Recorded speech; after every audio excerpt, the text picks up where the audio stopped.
திண்டுக்கல்லில் வரத்து அதிகரிப்பால் பூக்களின் விலை கடுமையாக சரிந்துள்ளது.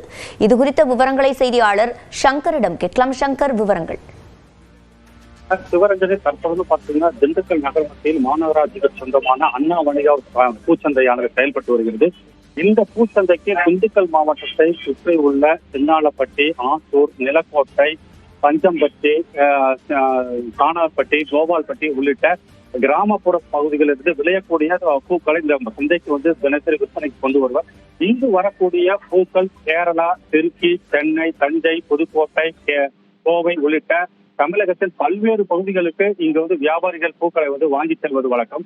தினசரி இந்த பூச்சந்தைக்கு 3 டன் முதல் 5 டன் பூக்களை வருகை தரக்கூடிய சூழ்நிலையில் தற்பொழுது ஆங்கில புத்தாண்டை முன்னிட்டு போதுமான மழையின்மை காரணமாக பூக்களின் வரத்துகள் அதிகரித்து காணப்பட்டுள்ளதால் 3 டன் முதல் 5 டன் பூக்கள் வரக்கூடிய இந்த பூச்சந்தைக்கு தற்பொழுது 30 டன் பூக்களானது வருகை தந்துள்ளதனால் அனைத்து பூக்களின் விலையுமே படுவீழ்ச்சியுள்ளது.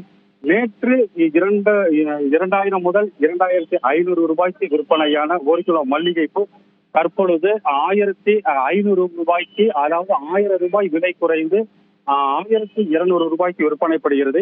அதே போல் முல்லைப்பூ பார்த்தோம் என்றால் 1200 ரூபாய் முதல் 1500 ரூபாய்க்கு விற்பனையாகக்கூடிய முல்லைப்பூ வெறும் 900 ரூபாய்க்கு மட்டுமே விற்பனையாகி உள்ளது. ஜாதிப்பூ 1200 முதல் 1800, 2000 வரை விற்பனையாகும். தற்பொழுது 750 ரூபாய்க்கு மட்டுமே அது விற்பனையாகி வருகிறது. அதே போல் காக்கரட்டான் என்கின்ற பூ 1000 ரூபாய்க்கு அதாவது 900 முதல் 950 ரூபாய்க்கு விற்பனையாகும். அதன் வரத்தும் அதிகரித்து காணப்படுவதால் வெறும் 600 ரூபாய்க்கு விற்பனை செய்யப்படுகிறது.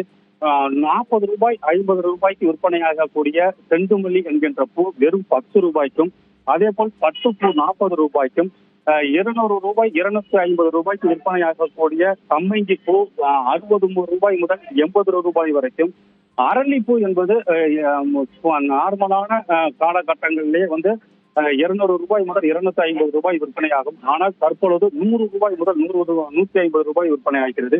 இதே போல் செவ்வந்தி பூ 10 ரூபாய் முதல் விற்பனை, அதாவது மலர் சந்தைக்கு வந்த அனைத்து பூக்களின் வரத்துகளுமே 5 மடங்கு அதிகரித்து காணப்பட்டதால் அனைத்து பூக்களின் விலையுமே விலை வீழ்ச்சி அடைந்து விற்பனை ஆவதால் பொதுமக்கள் ஆர்வமுடன் பூக்களை பூச்சந்தையில் வாங்கி செல்கின்றனர். சிவரஞ்சனி, விவரங்களை வழங்கியமைக்கு நன்றி சங்கர்.